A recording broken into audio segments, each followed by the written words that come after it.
Well, hello everyone, and welcome to Taking the Yuck Out of Selling, a masterclass with me, Frances Pratt. I'm really looking forward to spending the next hour with you to go through some ideas about, firstly, well, why is this important and why do people hate selling?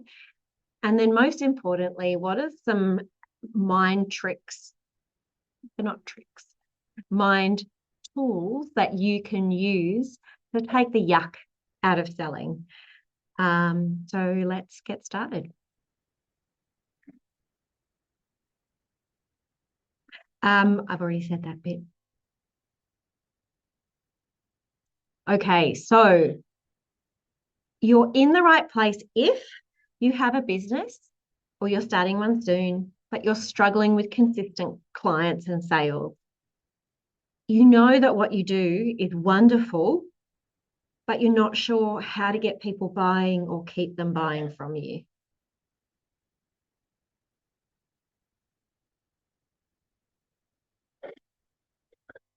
This isn't for you if you're not really open to thinking or working a bit differently, or you plan to take part in the presentation, which is free, and then get upset if I make an offer at the end. So there we go. But here's my promise to you.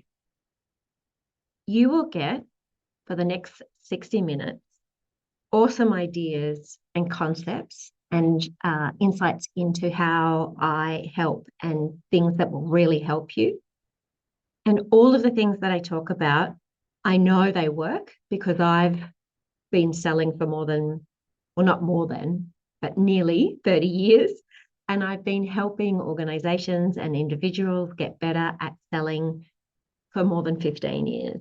So I know that these work. So I'm really excited to work with you and to open up your mind to some new ideas. So who am I? Um, I'm one of those people who love selling. I love talking to clients. I love what I do. And I've had the great fortune to be doing that for more than 27 years.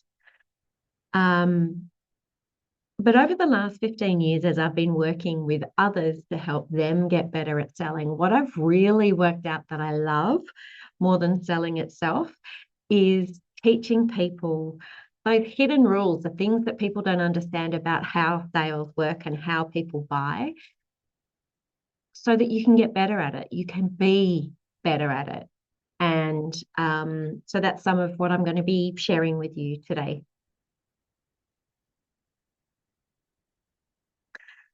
Okay, so before we even think about um, what to do about hating sales, I think it's really important to just think about why is this important and why you people hate sales in the first place.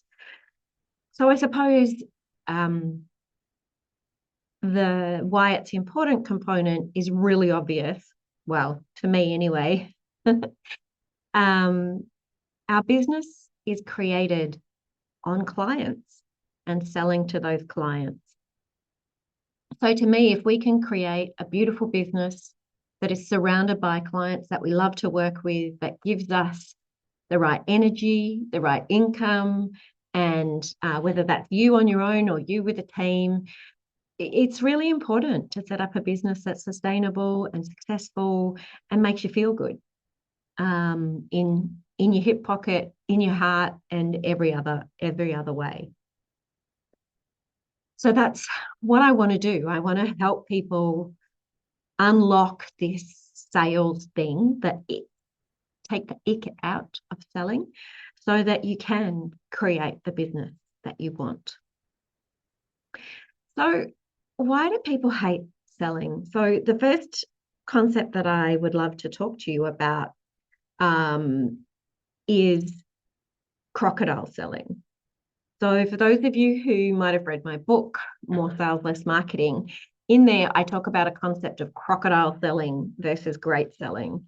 And if you think about the used car salesman, those people who you walk into a room or a meeting and all they're focused on is what they want. You can see the dollar signs in their eyes and it just feels yuck.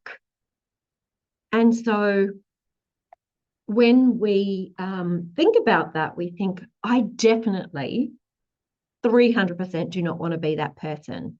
I don't want to be pushy, icky, sticky, yucky. I don't want to annoy people.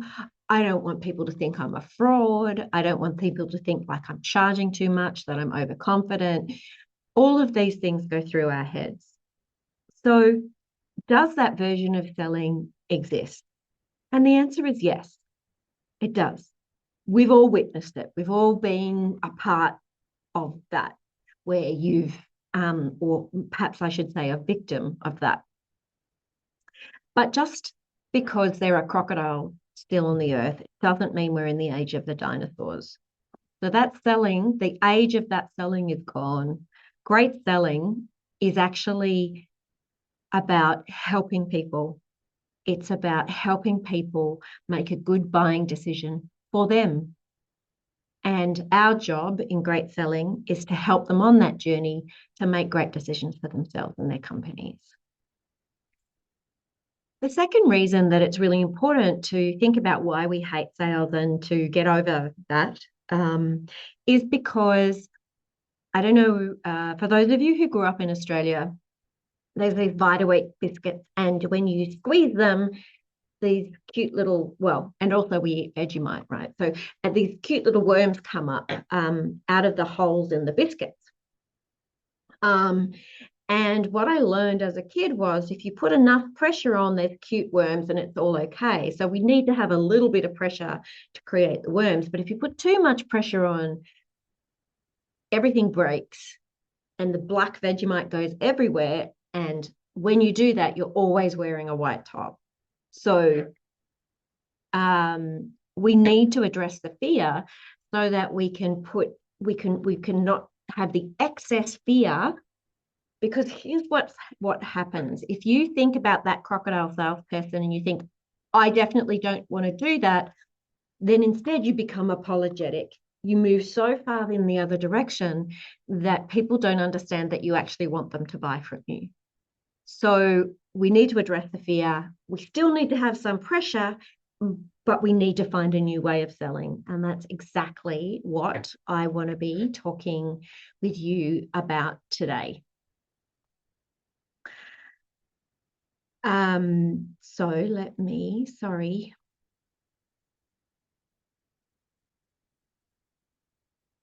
Hang on. So we've talked about why people hate selling and why it's important. But I want to encourage you that when we embrace great selling and have that as a fundamental part of our business, we don't just focus on that end result. If you think about what I talked about at the beginning, a great client isn't just one that pays you money. It's someone who appreciates you, who absolutely pays you money and hopefully on time. They work in with you, they give you feedback, they make you feel good. You have team around you, or you're working on your own in a way that gets you a result, gives you value. And so often one of the biggest mistakes that people make in the sales process is just to focus on that end result. So the only result they think about is, did I close the sale? And unfortunately, there's lots of steps before that and lots of results along the way. So I just want to encourage you that if you take one thing from this masterclass today, I really want you to get out there and try some things. Talk about your business. Did people respond? That's a result. Did someone ask for more information? That's a result. Did you do a beautiful follow-up call that helped the person, or did you have a discussion with them that helped them see a new way? That's a result. All of these micro results end up with great clients. And at the end of the day, if we have enough of those with the right number of clients, then we'll have the business that we want. And so often, instead of looking at how do we create the results, we look at the results that we haven't created and go, I'm no good at selling. So let me move that all around for you in your brain and work with you today on that. So today I'm going to cover the 3 biggest fears that I see and what to do about it. So I suppose they're myths about what great selling is or what even any form of selling is. So the first one I often hear is, hey, Fran, in order to be great at selling, you need to be vivacious or outgoing or extroverted or words to that effect. No. Actually, I know fantastic salespeople who are deeply introverted, highly analytical, shy, outgoing, tell jokes, don't tell jokes, have a straight face, are laughing all the time. It doesn't matter. The biggest thing that I want to encourage you with is to be yourself. Great selling is fundamentally built on trust. And if you've ever encountered someone who's trying to be something that they're not, how visible is that to you? And even if you don't consciously think about that and go, that person's being fake, there's a little subconscious thing in your brain or in your gut that goes, that didn't feel quite right. And your clients are exactly the same. So I want you to lean into being you. Who are you? And how do you be you in a sales role or a sales set of tasks? So that's the first thing. The second part is the same, but different. Okay, so a lot of clients that I work with are introverted or are worried about what other people think. So yes, you've got to be yourself, but here's the second part. You've got to get over yourself. You've got to walk into meetings. You've got to pick up the phone. You've got to try these things. Sales is science, and that's some of what I'm going to share with you today, but it is also art. You don't become suddenly a great salesperson from listening to a masterclass or reading a book. You've got to get out there and try.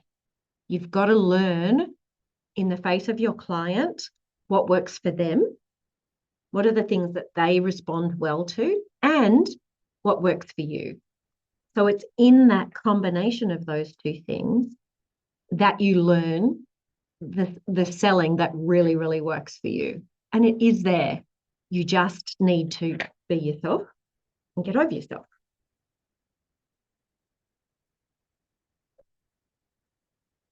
The second thing that I often hear is, oh, well, but we have to do the right thing by the client and all of those sort of things. And look, absolutely, we do need to serve our clients. We do need to love them. But this isn't an attitude of servitude. So we are not in their debt. This is a great adult relationship where we've got clear rules of engagement. It's clear what we are asking of them. And it is also clear what they are asking of us. And our role in selling is often to work out what that service needs to look like. And also work out if during the delivery of that product or service there's a problem, what would we like our clients to do? So it is a service, but it's a service built around you and your expertise and all the things that you know and love about what you do. And it's a service built around that customer.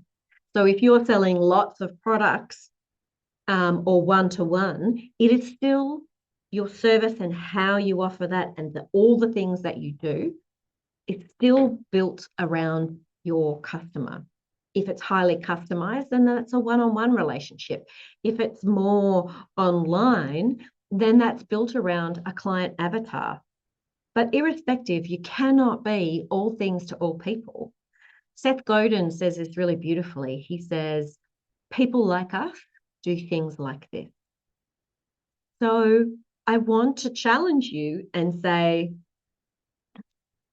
when you're in love with the service element of how you deliver both the sales and the delivery of what you do, then that is service. If you're feeling like you're being pulled away or that the people that you're serving are being unreasonable or rude or just not getting it, then that's leaning more over to the servitude side. So that's a sign that something's wrong here. And what we have to do as our great business advocates for our own business is go and talk to the client about that. Go and address the problem before it gets bigger. So we are not at the whim of our clients. We are here to serve them and love them and appreciate them. And they are here to love us and respect us and appreciate us. So this is an adult, win-win relationship. This is not I win, you lose, or you lose. Anyway, you get my point. Everybody wins. One of the things that I look at with the bigger clients that I work with is, where does this value lie? So what value is your team getting out of working with these clients? What individual value? What's the team value? Then what do the clients get? And lastly, what does the community receive if we line all of that value up and think about it not just as a transactional value, but more an ongoing relationship? Probably a bit more like gardening, really.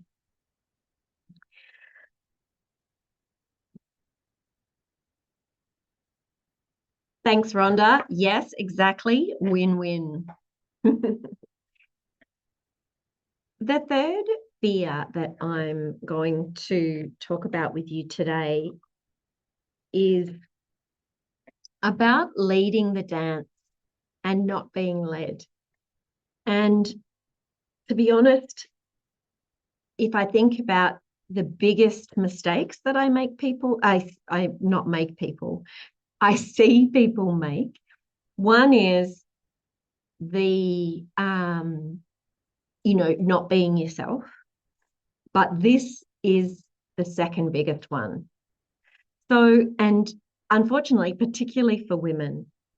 So often what happens is we're leading our clients along a journey, and all of a sudden we stop. So think about it like this.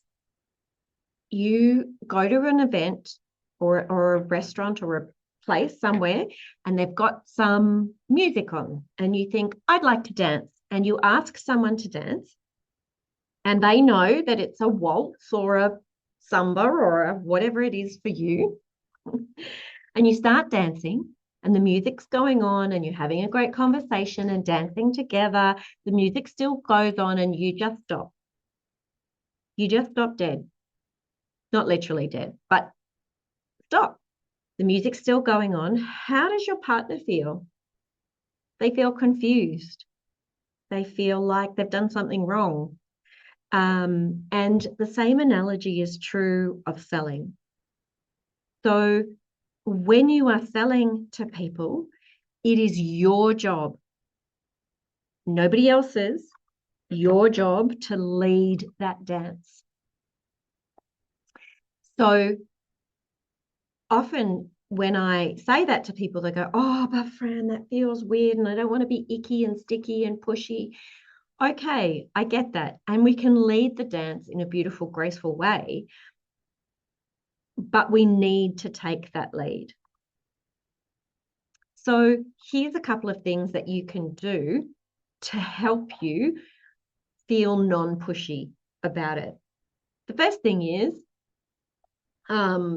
I don't know whether you remember from those old movies, and when people are learning to dance, they've got this piece of paper with some different colored footprints, and that's how they learn to dance. Well, we can do a similar thing. Imagine that you are interacting with a client for the first time. What do they need to know about you? Let's take a client walk through our business. How do we take that client from finding out about you, you finding out about them, you offering a solution, them saying yes to you, and then what does the delivery look like? So that can be a really simple 5-6 step process that you can have up on your website. You can use it in a sales meeting to keep you on track and to let the client know when the dance is beginning and ending. And so here's a way of saying it up front. So you would say to someone, thank you so much for meeting with me today. What we're going to do is I'm going to ask you a few questions about you and what you do and what problem you're trying to solve. After I get a better understanding of that, then I'm going to share with you how I think I might be able to help.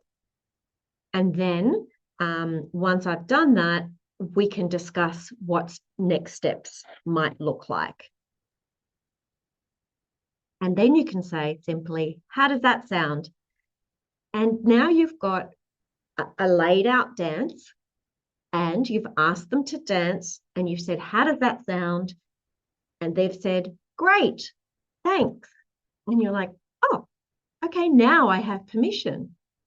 So instead of being scared about when do I talk about money and when do I do this and when do I do that, now you've got it all laid out. Not only have you got it all laid out, you've asked this person to dance with you and they've agreed to that dance. So that takes some of the guesswork and the awkwardness out of it for you. And it also takes the guesswork and the awkwardness out of it for your client. Because I don't know whether you've been in a buying situation before where you're thinking to yourself, oh, I wonder when they're actually going to get to the money part about how much this costs. So you know what? Your clients are exactly the same. And so if you say, we're going to do this and this and this and this, and then we're going to talk about the investment component, and then we'll decide whether, this is something for you, or we'll talk about whether this is something for you or not. So now all of that anxiety about when this is going to happen, what's going on, we've cleared that all away. For those of you who have heard me talk before or have read my book, you will know that I love the movie of The Wizard of Oz. And so the analogy that I use throughout the book, but particularly around the client journey, is to think about your client as being Dorothy. They've gone through a storm. They've nearly lost their best friend, Toto. They've gone from black and white to Technicolor. They're in a strange place. And she's 16, right? She's scared. So our first job in helping Dorothy just get off the porch isn't to tell her about flying monkeys. There's another witch who wants to kill her, that there is a wizard, but he's actually a fraud. Even though we know all of those things, our first job is just to get her off the porch, and then to introduce her to the people of Oz, and then to introduce her to the concept of the yellow brick road. But lastly, it isn't to push her down the yellow brick road or even hold her hand to do that. This is her journey. It's the client's buying journey, but I am leading the dance. So I suggested that they take the yellow brick road, and I'm there watching over and keeping her safe. So this is exactly what happens when you're in a beautiful sales methodology and sales process that's really focused on adding value, being of service, getting a win-win, leading the dance, being yourself. And I hope all of you who are listening today are nodding your head and going, oh my goodness, Fran, that sounds amazing. But so there's no but. The but is this, all of this is possible. And all of this is there. You just need to have the courage, just like the lion in The Wizard of Oz. You have to have the courage to put your next foot and your next foot and your next foot forward. And you will surprise yourself at how you can do this better and how much better it feels when you know that whole process.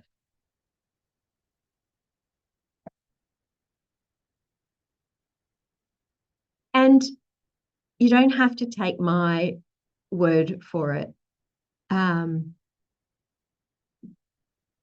I love my clients and working with them, and Lorraine was perfect. So she talked about suddenly the words that I heard Fran saying about me and my business. Suddenly that came naturally for me. I started seeing that. Kay talks about the experience and the enthusiasm and having a map and strategy. And let's be honest, when we're wanting to improve sales, sales are actually important. The actual end part of the process is important. And Jody was able to use the tools that I gave her, and she approached 3 new wholesalers and signed 2 of them. So and these are just 3 examples. So I know that this works, and I know that I can help you if I am given the opportunity to. So here's the things that I hear from people that I work with. Oh, I don't know what to charge. I don't think that people really value me. Oh, I hate picking up the phone. Or, I don't want to be salesy. I'm great at what I do and my clients really love me, but I don't seem to explain it in a way that people understand. Let's be honest, my revenue is not consistent. And when I look at that, I feel less confident to approach people. And here's the thing, and this is why I called my book More Sales, Less Marketing. No amount of tweaking, websites, freebies, instas, downloads, etc., are going to help you. Marketing is an essential and very important role. However, the reason I named my book More Sales, Less Marketing was because I feel like people get too hung up on the marketing.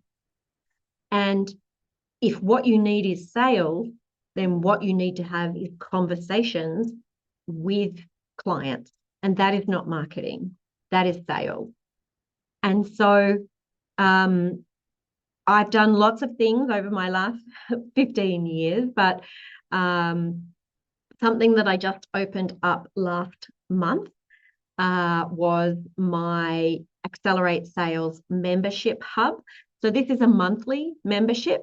This month in June, we're working on getting clarity on your numbers, and there will be new themes coming out each month.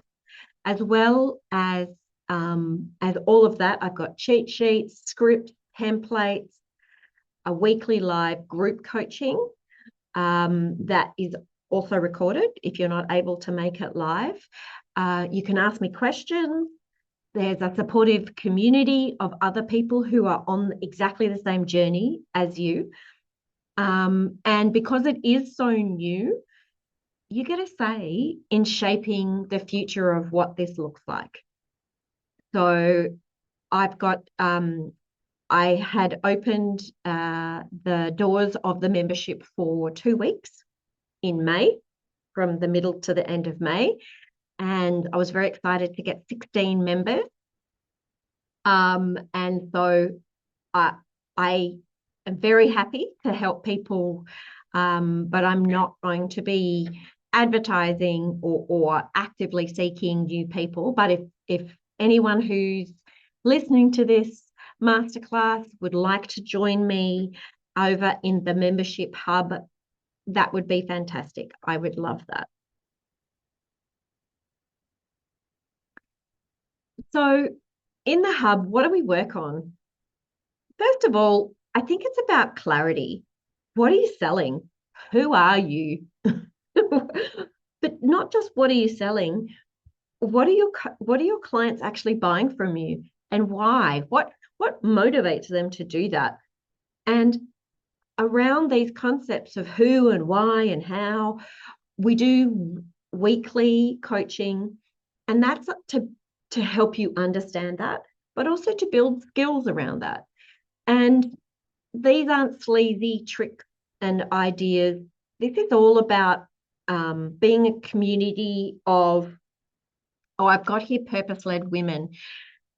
Fun fact, when I originally promoted it to women, and then I had a couple of guys approach me and said, what about us, Fran? I want to come in. And I thought, okay, well, I had a look at my vision for what I'm doing in the world. And I have a theme song, which is, I want to teach the world to sell in perfect harmony. Sorry for singing. But the great thing about that mission and what that helped me realize was there are men in the world. And so I changed that to be purpose-led founders. And here's what I know, even so far, having had 2 coaching calls with my founding members, things are moving already. And that makes me feel so excited and so proud. But I want people to stay because they love what I do. So I want to make it affordable for people. So $97 a month or $970 a year, and that includes GST for those of us in Australia. And you can cancel anytime. So there's no risk. So if you don't like what you're seeing and hearing inside the hub within 7 days of starting, just let me know, and there'll be a no question asked refund. 100% no problem. If you pay or either monthly or annually, you can cancel at any time. So I'm not holding you in there with some sticky contract. I want you there because you're valuing what's going on. So I am going to close off the recording in a second, and I'm going to open this up for some questions. And I just wanted to say thank you for listening and thank you for being here. And I really look forward to helping you. So if there's anything that I've mentioned today, or that you think, oh, I wonder what Fran thinks about this, get in touch. I'm here. I'm happy to help. And yeah, I look forward to the whole world selling in perfect harmony. Thank you.